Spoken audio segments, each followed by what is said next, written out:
Il se passe quelque chose d'extraordinaire au Mexique. Des dizaines de milliers de membres de la génération Z descendent dans les rues et exigent que leur gouvernement de gauche cède au président Trump et fasse exactement ce qu'il leur demande. Qu'il écrase les narcocartels qui détruisent leur pays une bonne fois pour toutes. Le 15 novembre, des milliers de manifestants, menés par des activistes de la génération Z, ont pris d'assaut Mexico lors de l'une des plus grandes manifestations de ces dernières années. Leur protestation ne visait ni les États-Unis ni une quelconque organisation mondialiste, mais l'incapacité de leur propre gouvernement à éliminer l'influence massive des narcocartels parmi les politiciens. Une influence qui a permis à ces syndicats internationaux de tuer plus de 100 000 Mexicains depuis 2019 mois. J'appellerais ce qui se passe l'effet Trump. Les cartels ont tué 100 000 Mexicains ces dernières années. Ils font tout ce qu'ils veulent.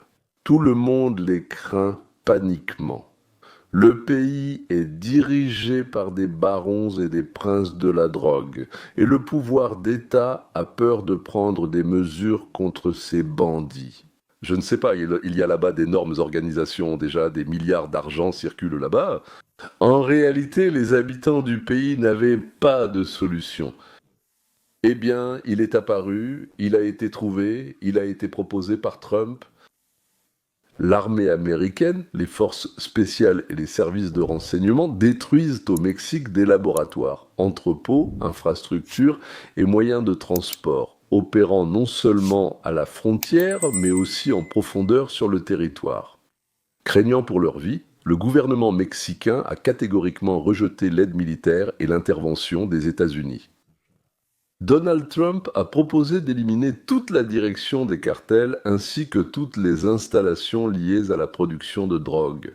Ces manifestants exigent précisément les mesures politiques que Donald Trump met actuellement en œuvre et ils appellent de plus en plus ouvertement le président Trump à apporter son aide. Nous demandons au gouvernement des États-Unis, Trump, écoute, viens nous aider, s'il te plaît, débarrasse le Mexique de cette racaille, enlève Andrés Manuel López Obrador et Claudia Sheinbaum. Merci beaucoup, merci. Merci.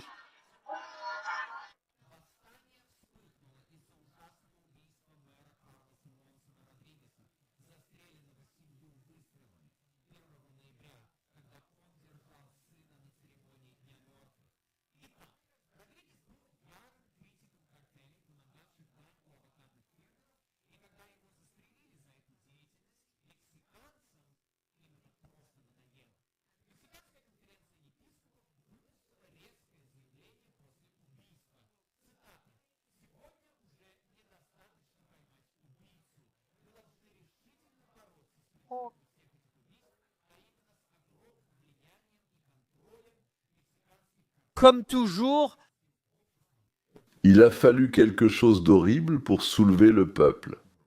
Et ensuite, tout a déferlé.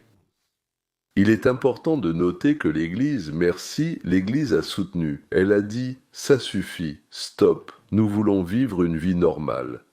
Donald Trump a soutenu les protestataires. J'aurais frappé le Mexique à cause de la drogue, ça me convient. Quoi qu'on doive faire pour arrêter la drogue. Le Mexique, écoutez, j'ai regardé Mexico ce week-end, il y a de gros problèmes là-bas. Si on devait le faire, on ferait là-bas ce qu'on a fait avec les voies navigables. Vous savez, à travers nos voies navigables, il n'y a presque plus de drogue qui arrive.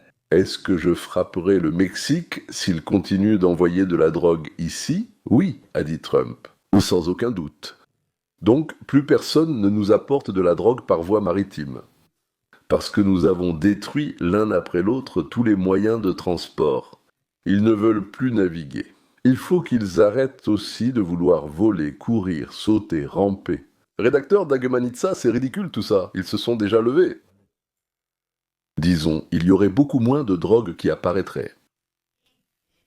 la saisie de fentanyl a diminué de 50% par rapport à l'année dernière. La fermeture de la frontière par Trump et le déploiement par Sheinbaum de centaines de soldats contre le cartel de Sinaloa, le plus grand producteur de fentanyl au monde, ont porté un coup dévastateur au trafic de drogue transfrontalier. Les homicides au Mexique ont en fait diminué de 24% en 9 mois sous Sheinbaum. Plus de 32 000 suspects ont été arrêtés Des milliers de laboratoires de drogue ont été démantelés et plus de 245 tonnes de stupéfiants ont été saisies. Mais malgré cela, l'assassinat de ce maire il y a quelques semaines a été un rappel brutal du pouvoir et de l'influence que les cartels exercent encore sur la société mexicaine. Nous devons comprendre que les cartels de la drogue mexicains sont devenus un gouvernement parallèle. Ils détiennent un pouvoir colossal qui rivalise et souvent même dépasse l'autorité des structures officielles de l'État. Cela ne touche pas que le Mexique, mais toute l'Amérique latine. Je me souviens, lorsque j'étais à São Paulo en 2017 au Brésil, mon guide et moi traversions la ville. Et il m'a montré un immense complexe résidentiel qui était alors en construction,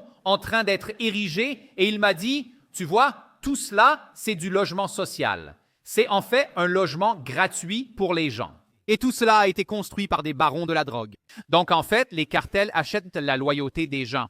Ils fournissent des logements, des services que leurs gouvernements corrompus, sont constamment incapables de fournir. Donc, les cartels de la drogue opèrent littéralement avec des centaines de milliards de dollars. Encore une fois, de nombreux barons de la drogue, leurs opérations peuvent disposer de plus de ressources que leurs gouvernements locaux, et ils créent des sociétés parallèles, souvent aussi puissantes, voire plus puissantes que leur gouvernement civil. Et Voilà ce qui se passe en ce moment même, pendant que vous regardez cette vidéo. Regarde, là-bas c'est le palais présidentiel. C'est un grand bâtiment, mec. Ils essaient d'entrer à l'intérieur, et on dirait que... Oh, ce gars porte une machette. Waouh, c'est dingue. Et on n'entend pas de sirène, parce qu'apparemment toute la police est ici. C'est ici que tout se passe, c'est de la folie. Ces émeutiers ne s'arrêtent tout simplement pas. Or, ils reviennent encore. Ils y retournent. Waouh, la foule attaque d'un côté, puis elle se regroupe et repart à l'assaut. Ils acculpent la police dans un coin, qui leur jette alors des pierres. Et maintenant, ils ont réussi à atteindre les mêmes barrières qui avaient été installées pour les empêcher d'entrer. Et ils ont une meuleuse. Ils n'accepteront pas un refus. Ils vont découper cet acier, franchir cette barrière ou la franchir par-dessus. Regarde ça, c'est de la folie. Et regarde partout ici, il y a des slogans sur ce mur de Berlin que le gouvernement mexicain a installé pour se protéger, probablement. Regarde, ils le secouent, ils essaient de le renverser. Beaucoup de Mexicains sont très contrariés par l'influence des cartels sur leur pays. Ils ne reçoivent pas un traitement équitable si la corruption dicte à leur gouvernement comment les traiter. Ouf, je ne sais pas si ça va fonctionner. Ce n'est pas au niais qui a permis à San Francisco d'y jeter quelque chose.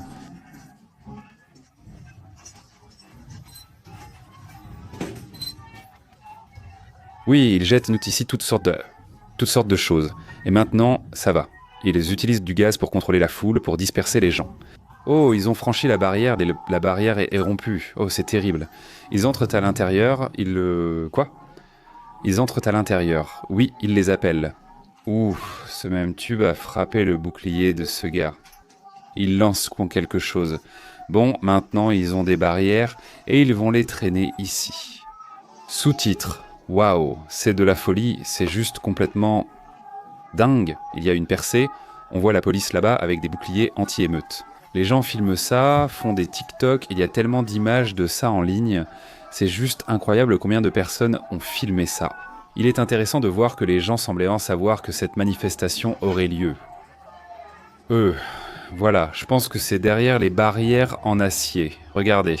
Maintenant, ils essaient de percer la phalange de l'Otriad Mobilni Osobogo Naznaczenia et d'entrer effectivement dans le palais présidentiel. Ça ne s'arrête tout simplement pas. Les émeutiers sont très déterminés. Regarde, ils ont des casques de vélo. Ils sont prêts à agir. Waouh, ils se jettent sur les boucliers.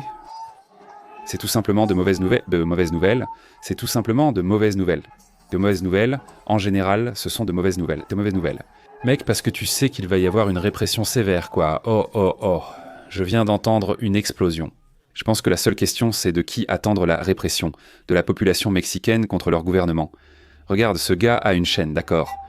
De plus en plus de personnes tentent désormais de franchir cette barrière. Je suppose que le gaz qu'ils utilisent Eh bien, peut-être que ce n'est pas un si gros problème. On dirait que ça ne dissuade absolument pas la foule, tout comme à Portland, Oregon, aux États-Unis, où cela ne décourage ni les foules ni les rassemblements. C'est tellement fou. C'est fou de penser qu'une chose pareille se passe dans un pays qui a été gouverné de la même manière pendant si longtemps. Et ça en fait partie. Il y a des gens au Mexique qui sont encouragés par la position du président Trump contre les cartels et par l'idée que ces cartels nuisent au Mexique et que la fermeture de la frontière américaine leur enlève leur pouvoir et leur retire leur force. Le pouvoir qu'ils conservent dans les refuges du Mexique ou même leurs propres militaires n'ont pas le droit d'entrer. Et la défaite. Bon, maintenant, ils ont enlevé une plus grande partie du mur. Ouah, qu'est-ce qui se passe maintenant? Ils font pareil avec une barrière pour la foule là-bas. Oh, il y a de la fumée, Krasny était présent. C'est probablement un produit chimique quelconque. Un irritant pour disperser la foule, mais ça ne marche pas. Vous voyez tous les slogans écrits sur cette barrière, comme s'ils avaient été écrits à l'avance. De cette révolte. D'accord, celui-là entre, oui, maintenant il sort déjà, et celui-ci jette quelque chose. C'est juste de la folie, mec, tu sais, c'est tellement difficile à comprendre. Comment parvenir à une résolution pacifique dans un conflit où les deux parties pensent qu'elles se battent tout simplement l'une contre l'autre, où les gens pensent qu'ils se battent contre leur propre gouvernement. D'accord, que se passe-t-il? On dirait qu'ils tirent une autre section de la clôture pour élargir la brèche. Et c'est peut-être pour ça, pour que tout le monde puisse se précipiter ici en même temps. C'est fou. C'est fou. La présidente du Mexique est furieuse. Elle appelle.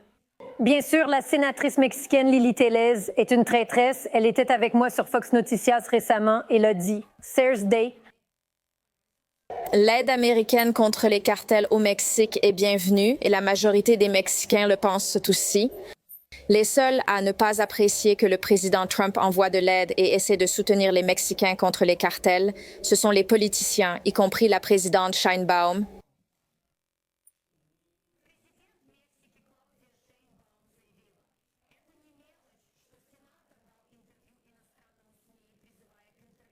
C'est-à-dire? La sénatrice a risqué sa vie pour donner cette interview à Fox News, et elle en a donné 2 comme ça. Et chaque fois qu'elle parle, elle raconte comment le peuple mexicain ne tolère plus la corruption du gouvernement dans leur pays. Le Mexique, c'est quoi? Un État? Oui, c'est ça. Et nous tous, les Mexicains, nous le savons. Et les Mexicains craignent l'alliance entre le gouvernement mexicain et les cartels qui ont envahi notre pays. Explique l'alliance entre la présidente, son parti, le parti Morena et les cartels. Oui, le parti dispose de financement. Les cartels ont donné tellement d'argent à ces politiciens pour qu'ils arrivent au pouvoir et l'obtiennent. De la même manière que des intérêts commerciaux corrompus et étrangers influencent potentiellement la façon dont les politiciens réfléchissent à certaines questions en Amérique. Mais ici, nous parlons d'un empire criminel qui ne veut aider personne d'autre que lui-même. Donc, il protège le gouvernement mexicain, il protège les cartels. Le gouvernement mexicain, la direction mexicaine, reçoit énormément d'argent des cartels et a peur des cartels. Donc il les protège, c'est pourquoi il protège les cartels et non les citoyens du pays. Ils abattent illégalement les forêts et contrôlent les approvisionnements agricoles. Donc, encore une fois, cela va bien au-delà de la drogue.